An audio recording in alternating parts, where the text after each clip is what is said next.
Irmãos e irmãs, que a paz do nosso Mestre Jesus esteja em nossos corações.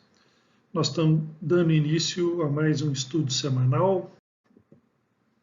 Hoje, com um capítulo do livro Pão Nosso, um livro que é de autoria do Espírito Emmanuel, psicografado pelo Chico Xavier. O capítulo de hoje é chamado Homens de Fé e se baseia numa fala de Jesus, do nosso Mestre Jesus, que está lá no Evangelho de Mateus, no capítulo 7, é o versículo 24. Antes da gente ler o versículo, o tema central desse estudo de hoje é um tema muito caro para nós, que somos aprendizes, né, do Evangelho e já nos intitulamos como cristãos, né, aceitamos e conhecemos os ensinamentos que o nosso Mestre Jesus nos trouxe, mas que ainda temos grande dificuldade na aplicação desses ensinamentos na nossa rotina do dia a dia, nas nossas ações cotidianas, né? Então, a vivência do Evangelho, de tudo aquilo que a gente aprende e aceita como verdade, né, e que admira, e inclusive que reproduzimos, né? Mas a aplicação desses conceitos, né, desses preceitos, né, dessas regras de ouro que o Evangelho nos traz, na nossa vivência é ainda um grande desafio para nós, né, um grande desafio. Então, diminuir a distância que muitas vezes eu chamo de abismal, né, entre aquilo que nós aceitamos como verdade e que damos e a distância entre o que aceitamos como verdade e aquilo que damos conta de fazer, ela ainda é muito grande, né? E precisamos cada vez mais trabalhar para diminuir essa distância, né?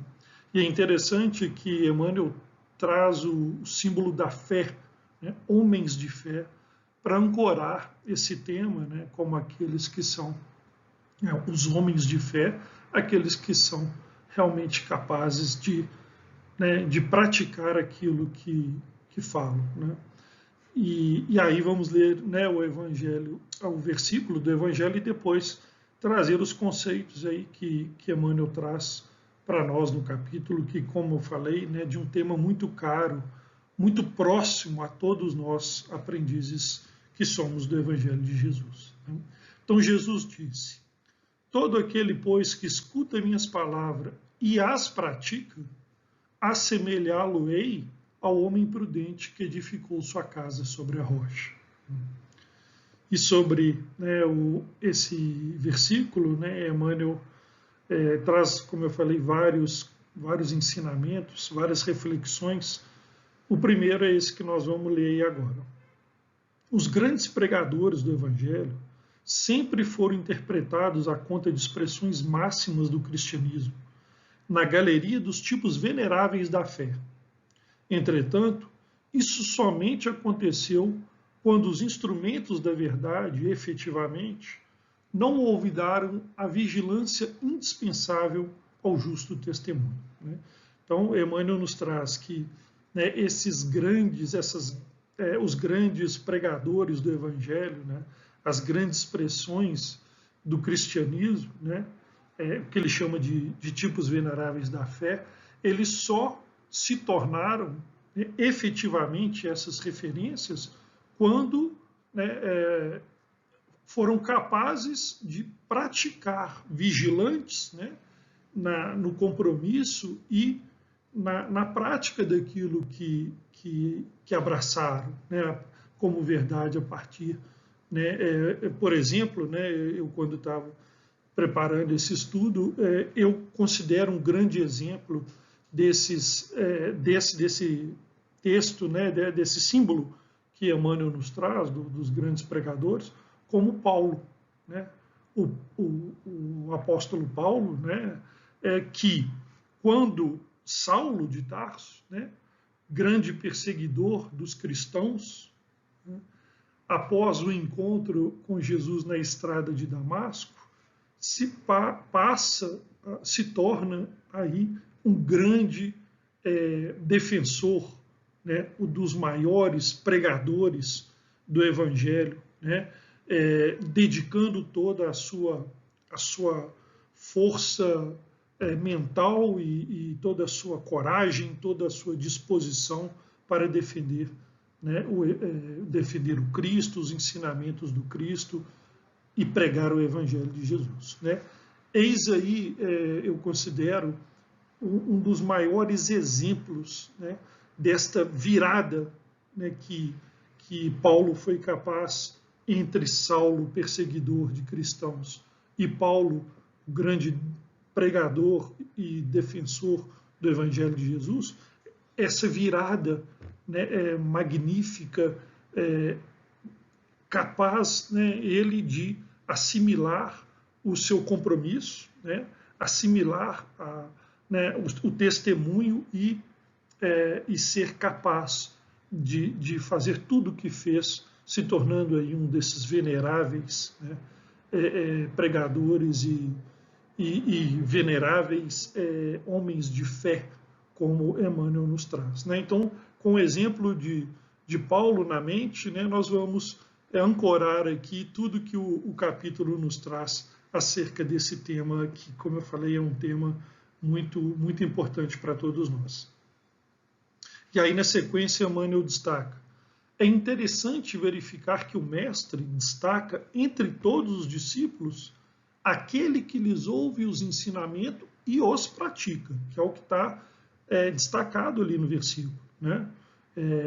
Que escuta minhas palavras e as pratica. Então aí o grande convite vindo, né, do nosso modelo, do nosso guia real, que é Jesus, né? O grande convite que está no Evangelho de Mateus, para que todos nós possamos não somente ouvir, agradar, né, mas colocar em prática, acima de tudo, aquilo que nós aceitamos como verdade, aquilo que nós já recebemos como ensinamento, né? Somos capazes de nos aproximar desses ensinamentos, aceitar, né, nos admirar, porém, acima de tudo, colocar em prática, né?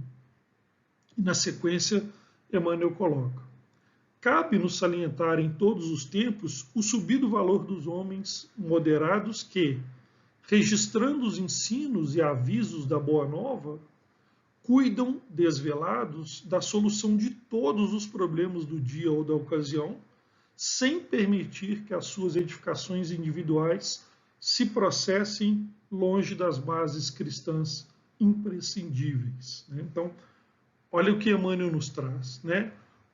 O destacado, o subido valor daqueles homens que, já registrando os ensinos, né, e os conceitos do Evangelho de Jesus, da Boa Nova, né, não é que não vão ter problemas a enfrentar, e nem a resolver, né, mas que têm esses problemas do dia, né, e dão a eles solução não distante, né, daquilo que eles já ensinaram e já aprenderam e já são capazes, né, de aceitar como base cristã que o Evangelho nos traz, né? Então, suas edificações individuais, ou seja, suas obras, né, se baseiam, né, nos enfrentamentos diários, né, e aí a gente destaca, né, os grandes convites que nós recebemos estão aí, justamente nessas ocasiões, né, nesses momentos, somos chamados ao exercício daquilo que já aprendemos, né?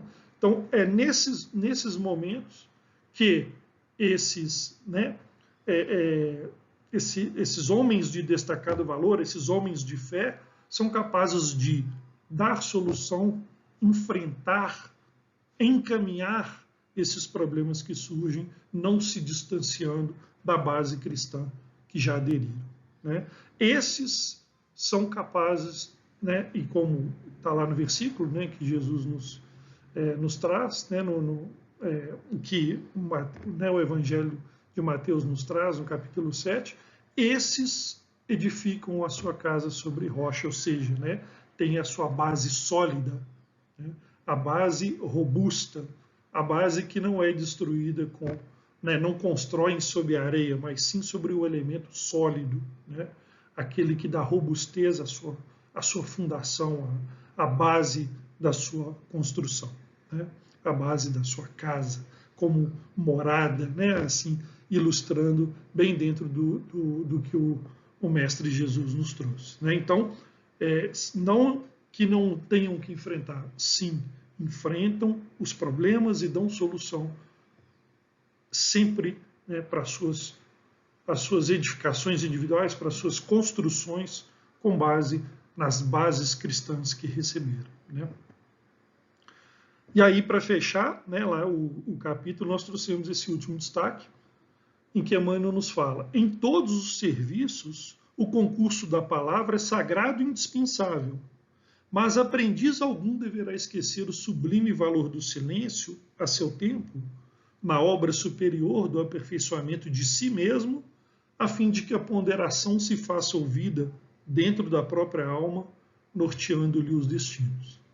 Então, ou seja, né, a palavra, né, o falar, né, é muito importante, né? Emmanuel destaca, né, sagrado e indispensável. Mas, muitas vezes, o que nos cabe é esse silêncio interior, né, de buscar, né, através, né, deste silêncio, das reflexões, né, em busca do aperfeiçoamento de nós mesmos, se eu estou realmente agindo no caminho certo, se eu estou realmente trabalhando para diminuir, como a gente colocou lá no início do capítulo, né, diminuir essa distância que ainda existe para nós, né, daquilo que nós aceitamos como verdade e daquilo que nós damos conta de praticar, que é um grande desafio para nós, os aprendizes do Evangelho. Né, e que essas reflexões, esse silêncio íntimo, né, seja capaz, né, de, para nós, nos fornecer a ponderação, esse equilíbrio necessário para nortear o nosso destino. Então, é um capítulo belíssimo, com vários destaques, várias reflexões, que nós agora vamos, né, enriquecer aqui com 3 passagens que a gente buscou sobre a fé, sim, porque, né, o tema fala, né, sobre a vivência do Evangelho, sobre teoria e prática, né, sobre colocar em prática aquilo que nós já aceitamos como teoria, mas o próprio Emmanuel traz no título do capítulo homens de fé, ou seja, ele ancora, né, destacando aqueles exemplos veneráveis da fé, como o Paulo que a gente trouxe aqui, né, ele ancora essa capacidade, né, de vivenciar, de praticar os preceitos do Evangelho a essa robustez da fé. Né? Por isso, nós trouxemos alguns destaques sobre a fé dentro desse contexto que Emmanuel nos traz. Né? O primeiro está lá no Evangelho segundo o Espiritismo, está no capítulo 19, no item 11, e fala o seguinte: inspiração divina, inspiração, né? Porque a fé é conquista, a fé é construção de cada um de nós. Isso está no Evangelho também. Né? Mas inspiração divina, a fé desperta todos os instintos nobres que encaminham o homem para o bem. É a base da regeneração. Então, olha como que fica mais fácil para nós entender essa associação que Emmanuel faz entre os homens de fé e aqueles que praticam, né? Conhecem, divulgam, falam e, acima de tudo, praticam o que o Evangelho nos traz. Né? Por quê? Porque a fé é a base da regeneração, é a base da construção do homem novo. Né? E um destaque que eu trouxe do capítulo 39 do livro Fonte Viva, também ditado por Emmanuel a Chico, que diz: a fé inoperante, ou seja, a fé sem obras, né, é problema credor da melhor atenção em todos os tempos, a fim de que os discípulos do Evangelho compreendam com clareza que o ideal mais nobre, sem o trabalho que o materialize, a benefício de todos, será sempre uma soberba paisagem produtiva. Então, olha que interessante, mais uma vez, para nós aqui, né, a reflexão dentro do tema proposto, né, no capítulo de hoje. Né, fé sem obras, né, qualquer tempo, né, representa, fora, né, desse trabalho que constrói esse trabalho, né, que materializa, né, o ideal nobre, né, Emmanuel compara, né, a uma paisagem, uma soberba, ou seja, uma maravilhosa paisagem, porém improdutiva. Né? E para finalizar, né, a gente trouxe um complemento lá, né, do capítulo também, capítulo 39 do Fonte Viva, que diz: a fé, na essência, é aquele embrião de mostarda do ensinamento de Jesus, ou seja, o grão de mostarda, né? Se a sua fé for do tamanho de um grão de mostarda, seria capaz de mover montanhas, né? Que, em pleno crescimento, através da elevação pelo trabalho incessante, se converte no reino divino, onde a alma do crente passa a viver. Né? Então, a fé, né, como aquele pequenino grão de mostarda, capaz de mover, né, as montanhas dentro de nós, das nossas dificuldades interiores, né, através do trabalho incessante, ou seja, esse embrião que cresce, essa fé que se torna robusta, através do trabalho incessante, pelo qual, né, se converte o reino de Deus em nós, onde a alma daquele que a possui, né, essa fé robusta, passa a viver. Aí sim, né, passamos a ter acesso, né, ao reino dos céus, não somente aqueles que dizem, né, Senhor, Senhor, mas que realmente se habilitam a conquistar, né, esse reino dentro de nós. Agradeço a todos e até o próximo estudo.